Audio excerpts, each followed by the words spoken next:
वालेकुम मुर्शद टीवी के नाजरीन, क्या हाल है जी। उम्मीद करता हूँ सब खैरियत से होंगे जी, अल्लाह के हिफ्ज़ मान में होंगे। आज जी मैं आपके साथ जी शेयर करने वाला हूँ मटन शनवारी की रेसिपी।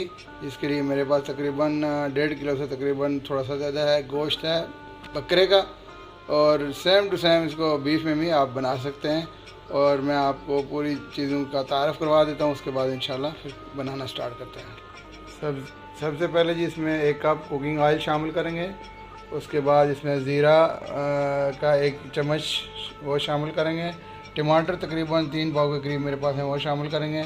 मसाला जात में मेरे पास देख लें जी 1 खाने का चम्मच नमक है, हाफ़ टी स्पून हल्दी की है, 1 खाने का चम्मच मिक्स मसाला है, 1 चम्मच वाइट पेपर है, 1 चम्मच ब्लैक पेपर है, हाफ़ टी स्पून साबुत ब्लैक पेपर है। और गार्निश के लिए मेरे पास थोड़ा सा धनिया और कुछ हरी मिर्चें कटी हुई हैं।